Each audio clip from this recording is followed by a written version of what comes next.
Hi guys, so welcome back to the channel.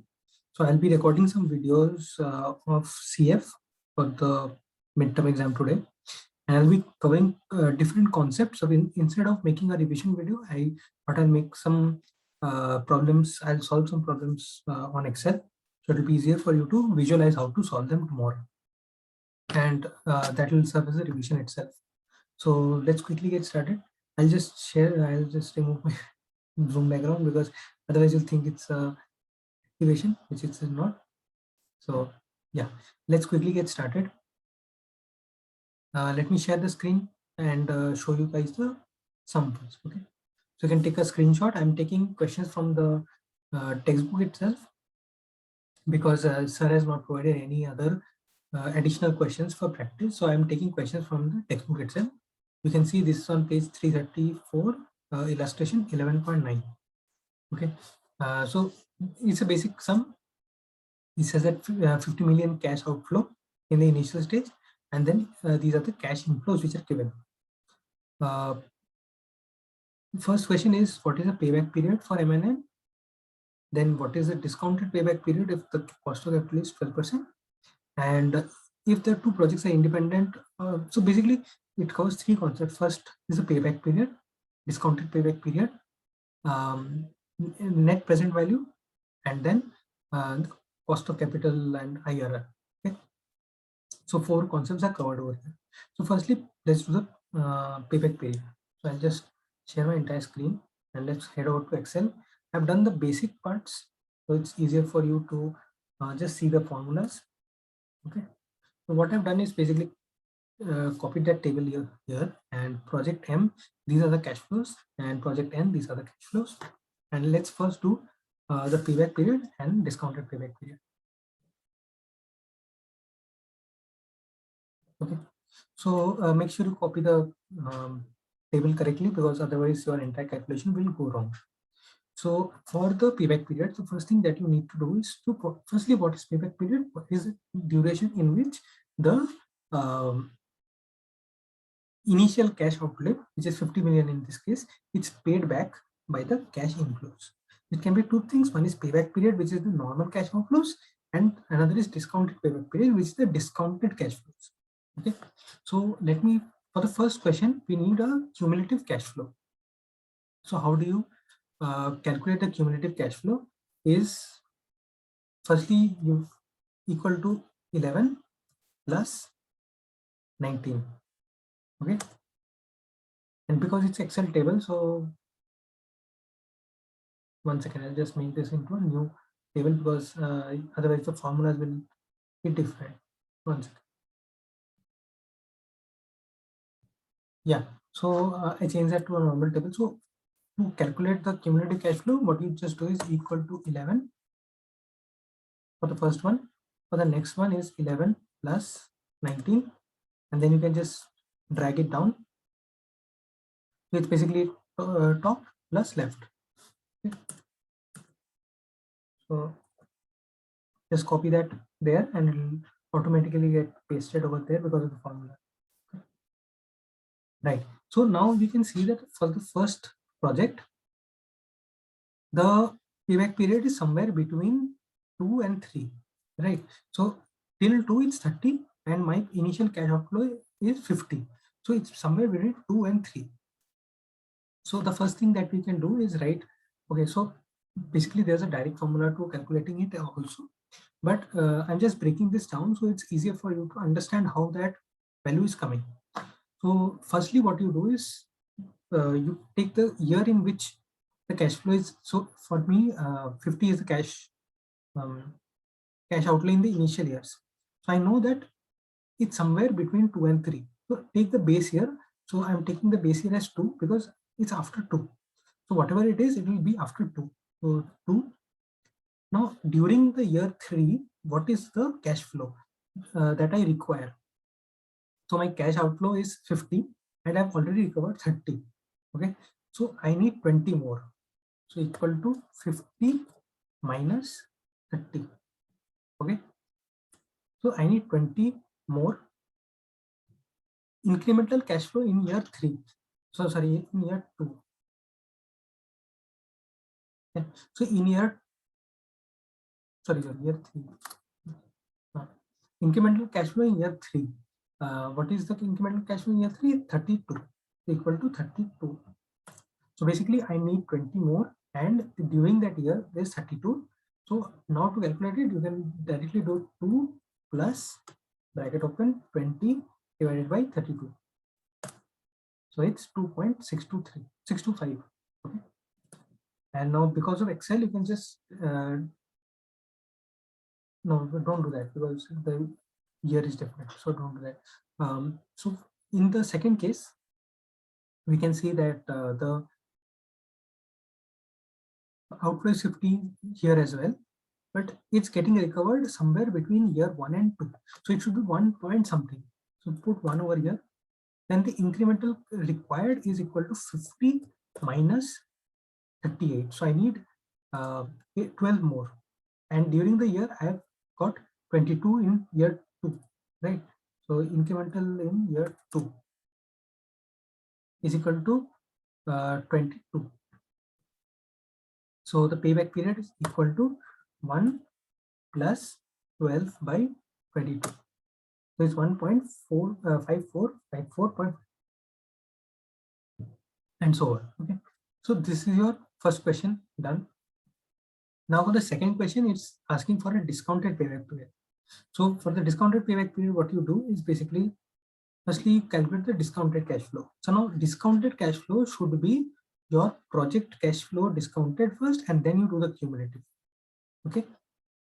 So don't do the cumulative, like don't directly take the discounting factor on the cumulative cash flow. It will be different.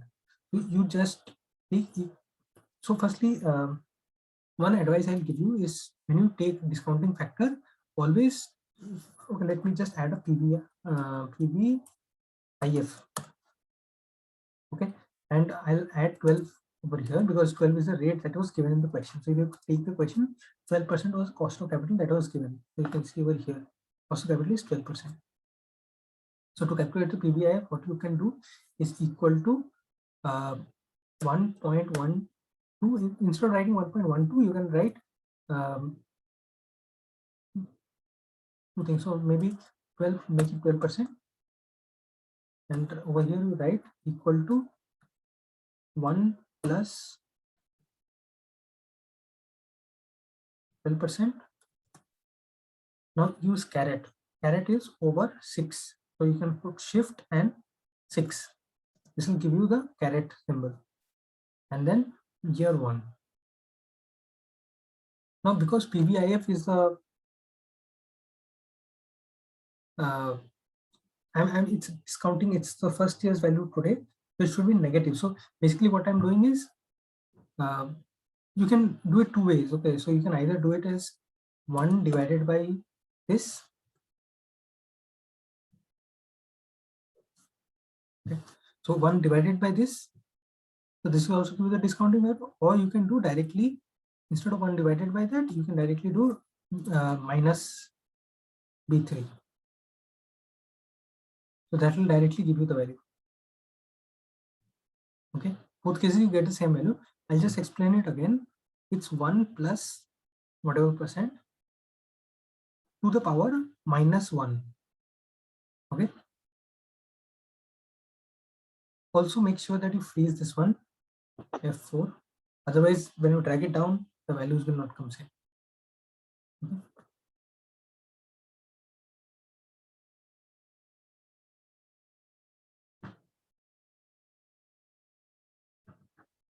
Okay, so I've got the PVIF.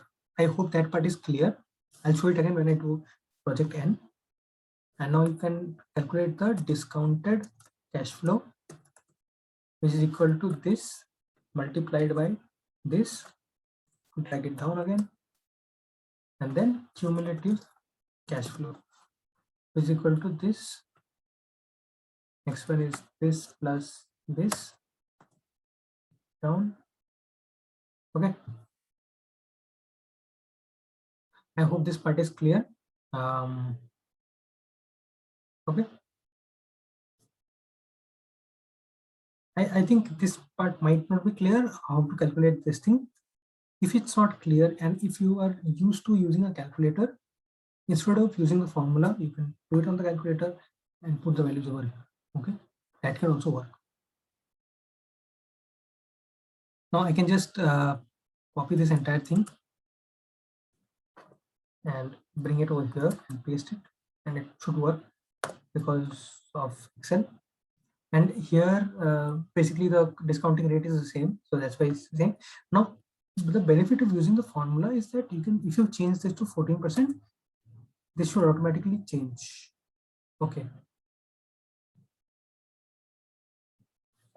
so ideally what you can do is say, like, if you're copying it, you can just put 14 over here and it will change. For I have 12, so I'm taking it over here.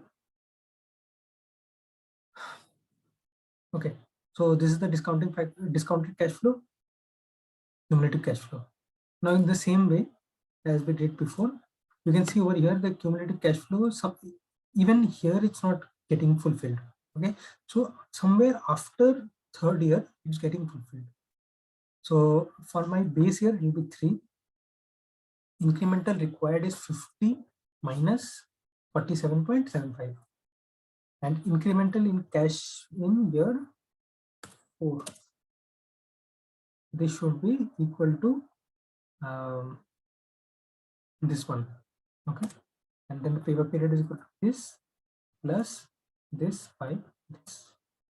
I'll also share this sheet after I finish the sum so that you can refer to the formulas in detail. But I might share the sheet at the end of the thing. Okay, project N. So project N, the question is again 50. So 50 is somewhere between 1 and 2. So my base here is 1. Incremental cash flow required is equal to 50 minus 33.93. And what is the cash flow in year 3? In year 2, sorry, year 2 equal to 17.54. So my payback period should be equal to 1 plus this divided by this. I hope this part is clear. I took a lot of time to solve these questions, but I hope this is a little bit clear for you. Okay, so these are the 2 parts that are done. Next question is relatively easy, and because we have done the entire NPV part, so because of the formula that I put in the top, it should now be easier for you to calculate every other sum. Okay, so it says if the 2 projects are independent of and the cost of capital is 12%, which project should the firm invest in? So you can see over here. So I'll just, instead of messing with this, what I'll do is I'll just copy this down. I had made this here. I'll delete these. Okay, so that part is done. I just copied the formula again. You can do this in the exam also, so it shouldn't be a problem. I'll just move this one left because I don't need a cumulative cash flow anymore. But you can keep it also. It's not big a deal. Yeah, I'm just checking whether the formulas are correct or not. Yeah, seems to be correct. Now the first thing that is asking is the which should we choose? So firstly, NPV of project M. Okay, so NPV of project M is basically the sum of the discounted cash flows, which is this one, but yeah, I can just use sum. Okay, to easily calculate sum, what you can do is click on Alt and then equal to, and then press enter, so it will give you the sum. So it's 17.26. So NPV of this one is equal to 17.26 minus the initial cash outflow, which is 50. And in the similar way, you can just, I'll copy the entire thing, copy, paste of project N.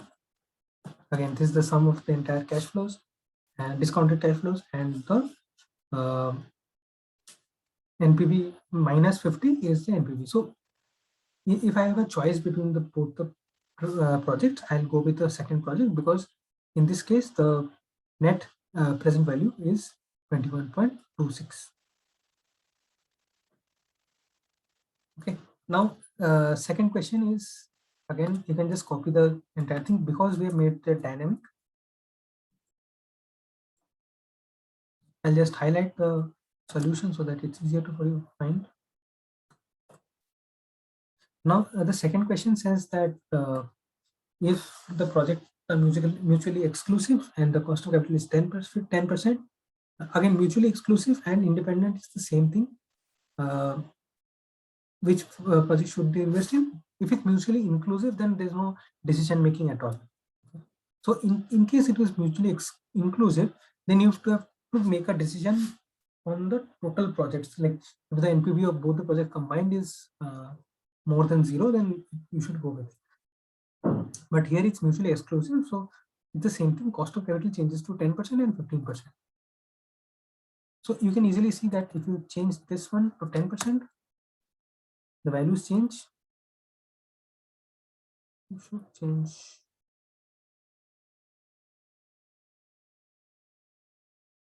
Okay, so what I have done over here is that I've made that formula fixed to E1. So instead of that, I'll just change this to E32. Yeah, that was a mistake on my part. I had freeze that formula entirely, so it was not changing the PVIF value, which was wrong. So now you can see that PVIF 90.91 discounted. You can see in both cases. Now still in this case also the net present value of project M is higher than project N, but here you can see that it's increasing. So even in this case, I would go with project M. And now the last case, so I'll just change it over here. Okay, let me just copy.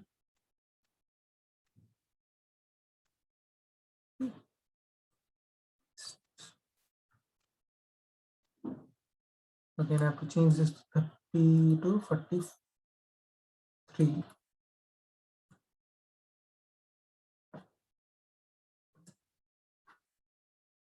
Copy, paste. Now again 15%. So you can see that in this case, the NPV of the project N is higher. Okay. So in this case, I would go with project N because the NPV is higher in this case. Okay. So these are the 5 questions that are there in that thing. So another question is left. So I'll just do that also. Okay.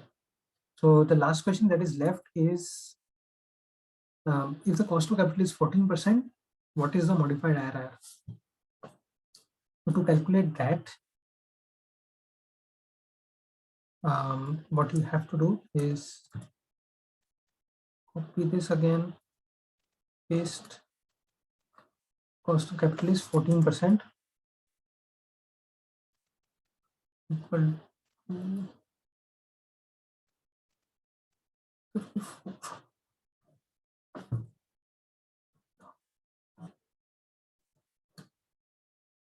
Okay, so I can see that at 15% it's coming as 67.78. So I have to calculate the IRR. So in fact, to calculate IRR, you don't need the PVIF.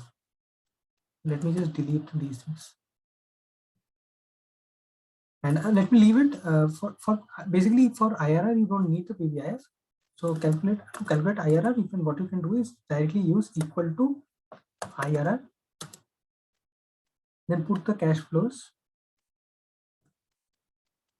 then minus the initial cash outflow. So it's initially was 50. We put, let me once.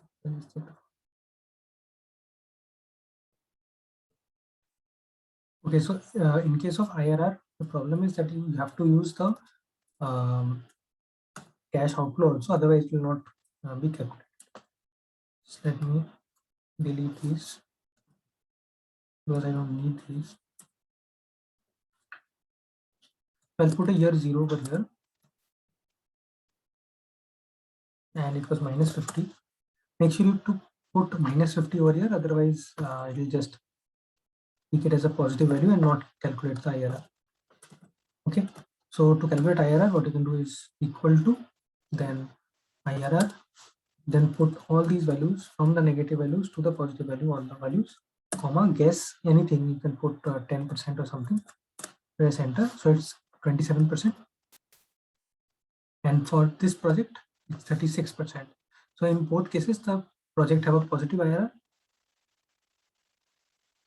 And yeah, so in both projects, it's easier, it's worth spending money because my IRR is greater than 14%. In this question, it asks for modified IRR, which is a different concept and was not covered in class. So I'm just calculating the normal IRR over here. So these are the questions that I think are willing, like I think that sir might ask tomorrow. That will come. Okay, so these are the questions. I'll record a few more questions and send it. So this was the first question that I wanted to record. Okay, I hope this is clear. I'll send the Excel sheet also once I'm done with all the recordings. Okay, thank you for watching, and I'll post more videos, and I'll be posting a few more videos today.